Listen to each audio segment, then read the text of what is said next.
What's up, everyone? This is Jay from Revolution Radio, and it's finally time to kind of put a little bit of a cherry on the top of this shit sandwich that is Syria.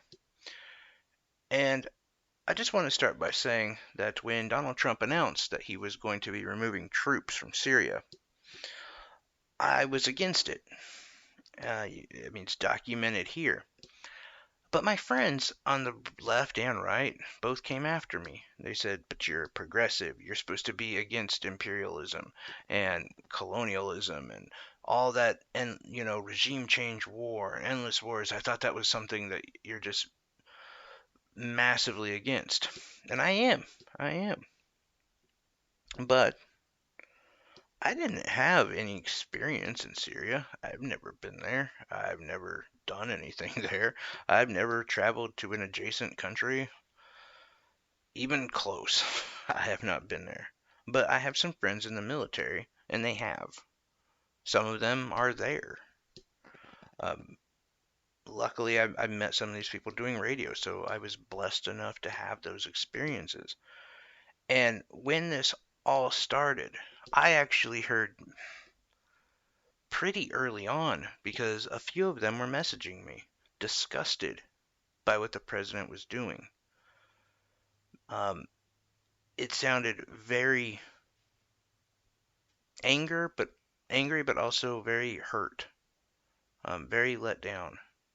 And they told me, this is what's happening. We're having to abandon our allies.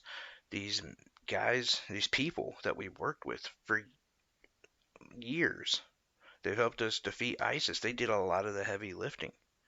They're brothers. And to understand what a band of brothers is, it goes beyond race, religion, color, whatever. It goes beyond all of that, and it's more about respect, honor, trust. And I could tell from my friends that these Kurdish soldiers had more than earned that from them. And now they had to leave. And they had to look them in the face as they were leaving and said, look, Turkey's going to come and they're going to slaughter you.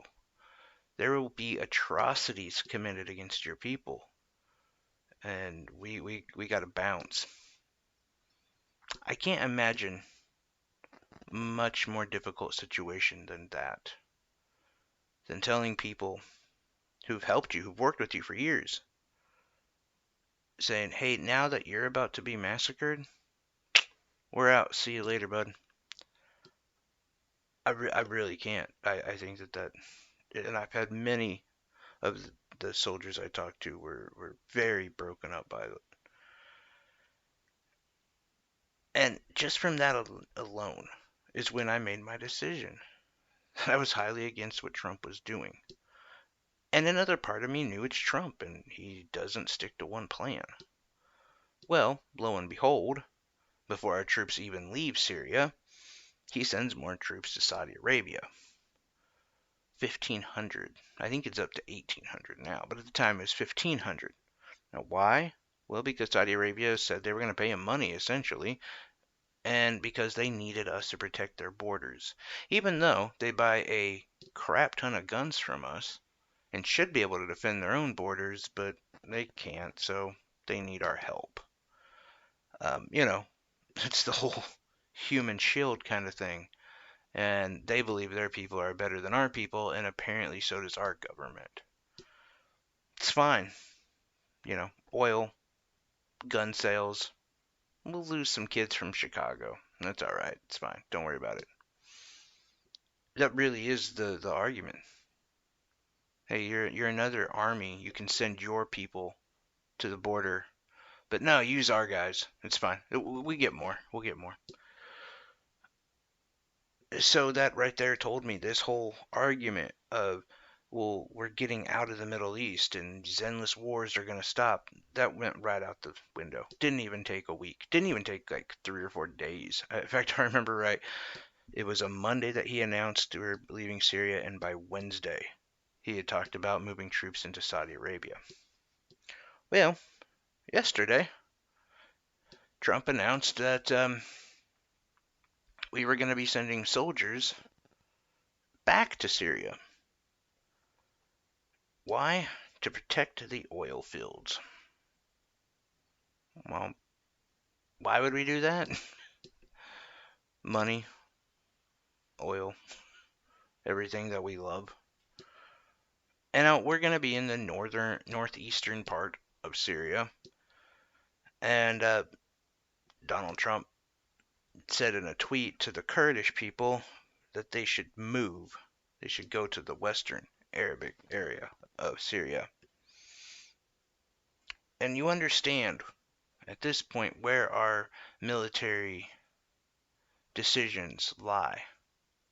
Money, ethnic cleansing in this situation, and resources.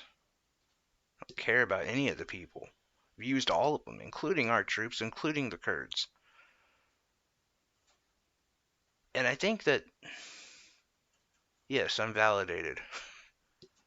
I'm completely validated because we're moving more troops, more equipment, more soldiers, and right now it's just the oil fields, right? But any vehicle leaving that area and going to Iraq, they're going to need protection as well. Any vehicle coming in to that area, they're going to need protection. It's going to be much more expansive than what we had in Syria to begin with. And all of this to make rich white people more money. I shouldn't even say white people, just rich people more money.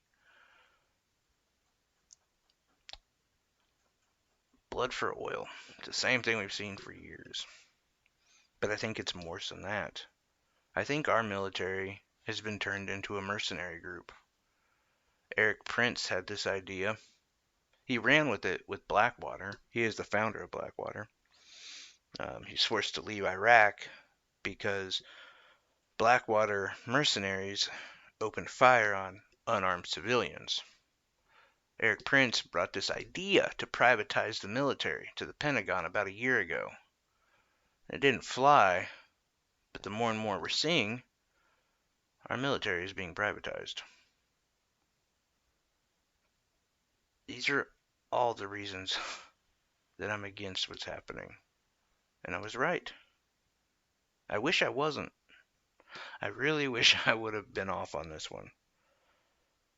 But I knew you couldn't trust any of this, and I knew Eric Prince, being Betsy DeVos's brother, had the president's ear. Showed him the margins he made on Blackwater. Every move that's happened has only been to make rich people richer. Our soldiers, the Kurdish soldiers, die. They've asked our soldiers to be complicit in ethnic cleansing. Many aren't.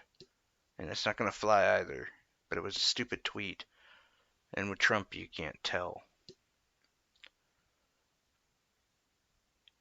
All of this. And we're not even spreading democracy anymore. Quote unquote. We're just outright saying it. To the highest bidder. Saudi Arabia. Oh, South Korea. You wanted help from North Korea. Well, you're not paying enough money. That was a Donald Trump tweet.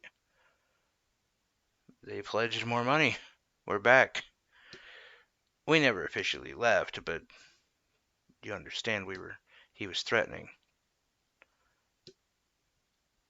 So this idea about Donald Trump turning our troops into a mercenary group is 100% true. It's something I've been on and I've been talking about ad nauseum for the last month or so. I knew Eric Prince's plan for a long time. I remember reporting on it.